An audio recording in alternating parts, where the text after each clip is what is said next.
ভাবি কেমন আছেন? জি ভাইয়া ভালো আছি, আপনি? আছি তো ভালাই।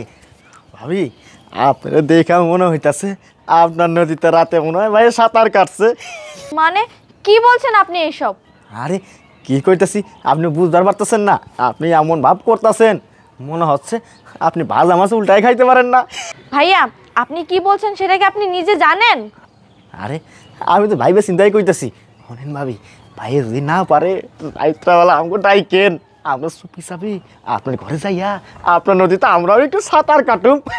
দেখেন আপনি কিন্তু লিমিট ক্রস করে যাচ্ছেন।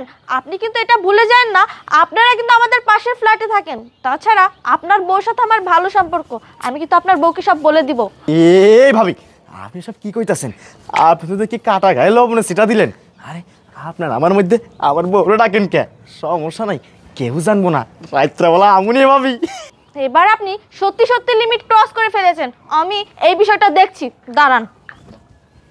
যত সব। আরে আরে ভাবি ভাবি ভাবি এই ভাবি চলে গেল।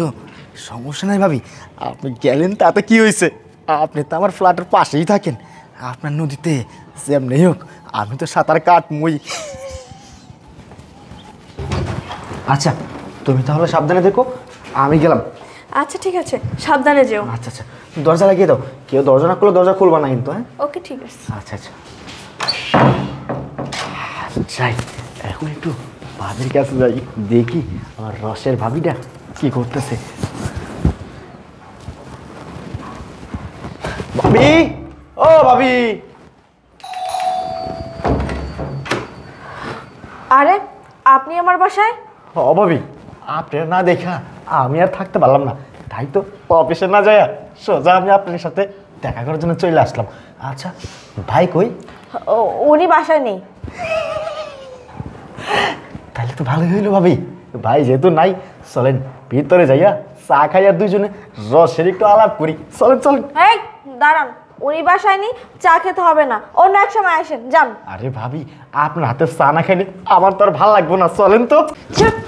আরে ভাবি ভাবি ভাবি এই ভাবি। কি এত বড় সাহস আমার বাসায় জোর করে ঢোকার চেষ্টা! না না, এসে আজকে দেখেই ছাড়বো। আরে ভাবি আপনি দরজা আটকানার যাই করেন, আমি তো আপনার নদীতে সাঁতার কাটমই। আপনার নদীতে সাঁতার না কাটলে তো আমার আর ভালো লাগতেছে না ভাবি।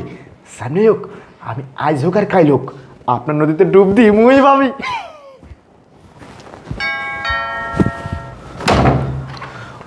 এই কি ব্যাপার, কি হয়েছে বলো তো? এত ইমার্জেন্সি কেন ডাকলে আমাকে? ইমার্জেন্সি কেন আসতে বলেছি সেটা আগে ভিতর যাও, তারপর বলছি।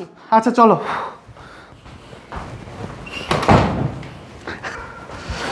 আচ্ছা বলো না, এত ইমার্জেন্সি কেন ডাকলে অফিস থেকে, বলো তো? কেন ডেকেছি বলছি। পাশের ফ্ল্যাটের আশিক ভাইয়া আছে না, আজকে আমার সাথে কি করেছে জানো? আমি সকালে কাপড় শুকা দিতে গিয়েছি, ছি ছি ছি, আমাকে কি খারাপ কথা বলেছে। শুধু তাই না, আমাকে সবসময় ডিস্টার্ব করে। এই যে তুমি আজকে অফিসে চলে গেছো, অফিসে চলে যাওয়ার পরে উনি আমাদের বাসায় জোর করে ঢোকার চেষ্টা করেছিল। আমি তো কোনো মতো দরজাটা আটকিয়ে দিয়েছি।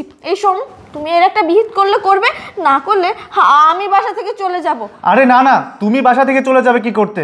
এর বিহিত তো আমি করেই ছাড়বো। আশিকের বাচ্চার এত বড় সাহস কিনা শেষ পর্যন্ত আমার বউকে উত্তপ্ত করে। না না, এর বিহিত তো আমাকে করতে হবে। আচ্ছা শোনো, আমি তোমাকে কি বলি, আশিকের নাম্বারটা আমার কাছে আছে, বুঝেছো? তুমি এক কাজ করো, তোমার ফোন থেকে তাকে ফোন দাও, ফোন দিয়ে বলো আমার বাসায় আসতে, তারপর ওর ব্যবস্থা আমি করছি। কি বলছো? ওই লোকটাকে আমি আবার ফোন করব? হ্যাঁ তুমি ফোন দাও, আর ফোন দিয়ে ওর সাথে ভালোভাবে কথা বলবে, যাতে ও এই বাসায় আসতে রাজি হয়, বুঝেছো?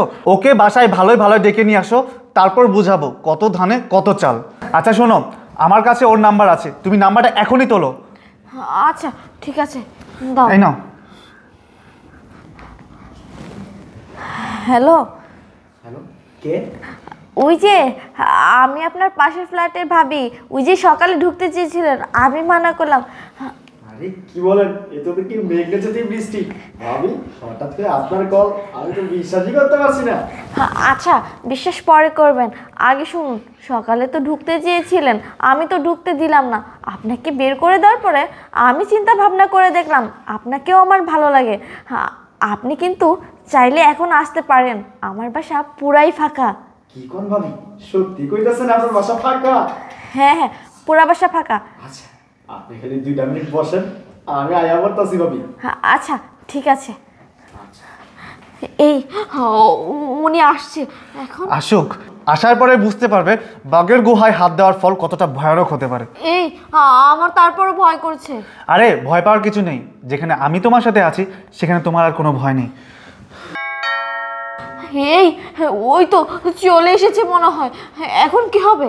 আচ্ছা, এখন কিছুই হবে না, তুমি জাস্ট ওকে নিয়ে বেডরুমে যাও, আমি তারপর ব্যবস্থা করছি। আচ্ছা ঠিক আছে।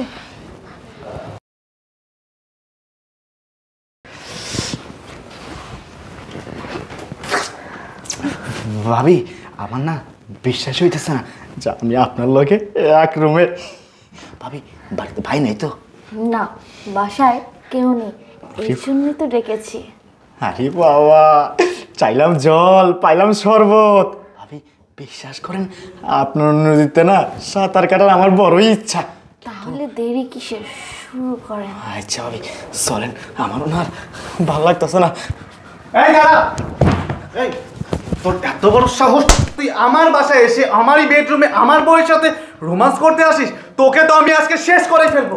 এই এই চুপ, একদম চুপ। এখন তোর বউর সাথে রাসলীলা করতে আসছে দেখে তোর গায়ে লাগছে, তাই না?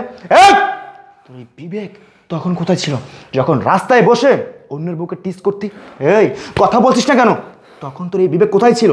এই থামেন, অন্যর বউকে টিস করতে মানে কি বলছেন আপনি এসব? হ্যাঁ ভাবি, শুনতেছেন আপনি? কি হয়েছে শুনেন তাহলে। ওই দেখ দেখ, ভাবি আইতাছে। জানোস, আমার কিন্তু পাশের ফ্ল্যাটের এই ভাবিটার খুব ভালো লাগে। ভাই আমারও ভালো লাগে ভাই ভাবিটারে। হ্যাঁ, ছোট গাদা, কি বলিস এসব? ছোট মানুষ। এই ভাবি চলে যাচ্ছে।